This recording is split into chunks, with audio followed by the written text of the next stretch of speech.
Hello दोस्तों, good evening. आज एक बहुत गंभीर मुद्दा पर चर्चा करने का समय मिला है। ऐसे तो टाइम मिलता नहीं है, लेकिन आज ज़बरदस्ती टाइम निकाल कर एक महत्वपूर्ण मुद्दा पर बात करने हैं। बहुत सारे न्यूज़ में आप देख रहे होंगे, पता चल रहा होगा कि आरक्षण आरक्षण आरक्षण आरक्षण एक बहुत चिंताजनक, हमारे देश में जो है ना, बहुत चिंताजनक एक सिचुएशन आ गया है।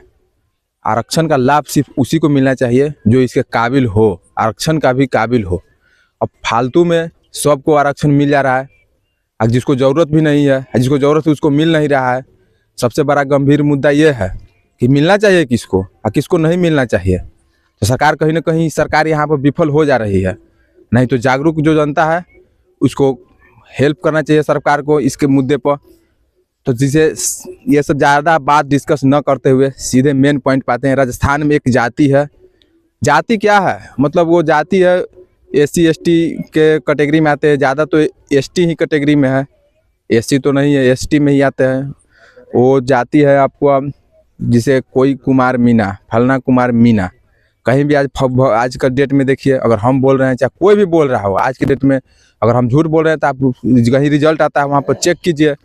एग्जाम्पल के तौर पर करें, रेलवे का ही देख लीजिए, रिजल्ट आता है तो उसमें देखिए फलना कुमार मीना, कहीं भी देखिए मीना एक जाति है राजस्थान का जो ST है।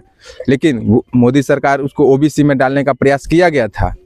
इसके वजह में वो लोग ट्रेन जाम कर दिया, हाईवे जाम कर दिया, बस जाम कर दिया, बस पर आग लगा दिया। ये सब नहीं होना चाहिए। अगर ST है तो ST जो कैटेगरी है सरकार निर्धारित कर रहा है, कुछ मानक होता है, उसके तहत आना चाहिए। नहीं तो जिसको मिलना चाहिए उसको नहीं मिल पाता है। इससे क्या है दिक्कत? इससे है कि जिसको वंचित है, शोषित है, उसको नहीं मिल रहा है। वंचित है, शोषित है, उसको मिलना चाहिए, समय पर मिलना चाहिए। अगर नहीं मिलेगा समय पर तो आने वाला दिन में उसका और पीढ़ी दर पीढ़ी वो और मतलब बर्बाद हो जाएगा। नहीं तो आरक्षण नीति खत्म कर दीजिए, बस फाइनल डिसीजन यही है। ये 10 बात 20 बात आरक्षण लगाएंगे, वो फलना, इतना ना जाति बन गया है ना, इतना ना जाति बन गया है। कोई भी अपना धर्म चेंज कर लेता है, हम ये जाति का हो जाता है, फिर वैकेंसी भर देता है।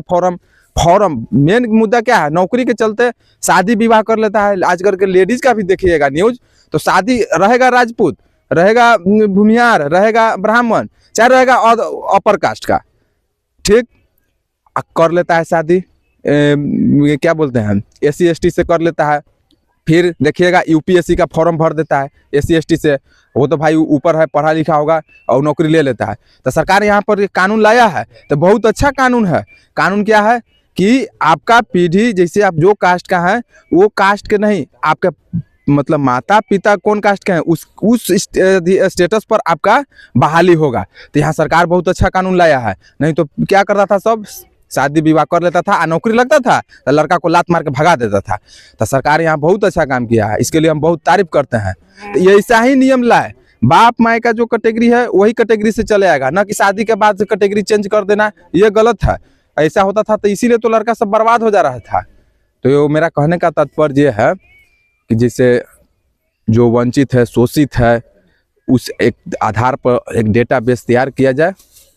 जैसे कैसे जनरल में EWS लाया गया, तो ये बहुत अच्छा काम है। EWS लाया गया, जो वंचित है, ये थोड़े है कि जो जनरल से है तो उस जनरल से है तो मतलब वो मतलब अमीर ही होगा सबको, ऐसा थोड़े कोई कहीं लिखा हुआ है कि अमीर ही होगा, ऐसा बात नहीं है। तो सरकार अच्छा काम किया है, जो 10% दिया अच्छा काम है, बात मानते हैं, चलिए।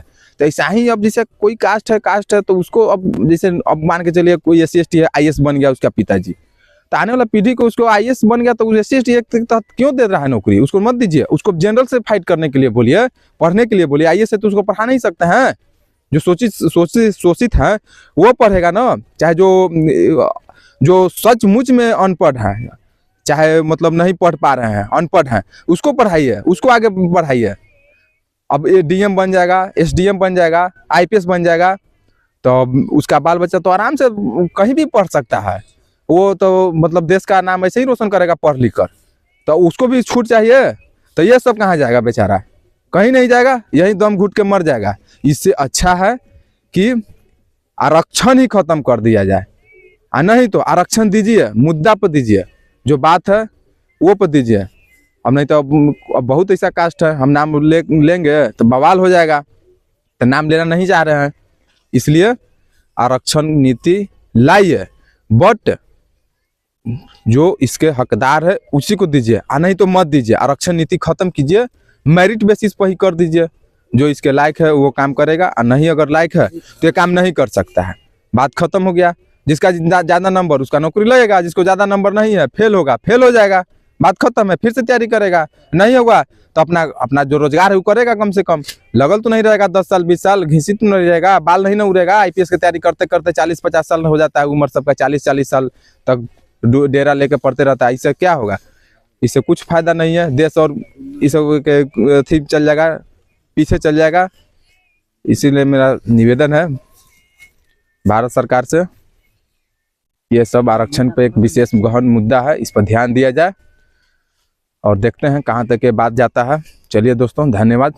कुछ बात होगा, गलती होगा, आप कमेंट कीजिए, हम उसको सुधार करेंगे। और चाहे कुछ बात ऐसा रहेगा आपके मन में, वो भी आप कमेंट कीजिए, क्या बात है नहीं है, जो बात हम बोले वो सही बात है कि नहीं है। अगर गलती है तो वो भी लिखिए, आज जो बोलना आपको इच्छा है वो भी बोलिए, उस पर भी मैं बोलूँगा। चलिए दोस्तों, तो अभी तो मैं इधर हूँ, आया हुआ हूँ खेत में, खेत का पटवन करने आया था, तो सोचा कि टाइम अभी निकाल के थोड़ा वीडियो बना लेते हैं। तो फटाफट एक वीडियो बना लिया है। आप इस पर अच्छा लगे तो कमेंट कीजिए, ज़रूर कीजिएगा दोस्तों। धन्यवाद, बाय।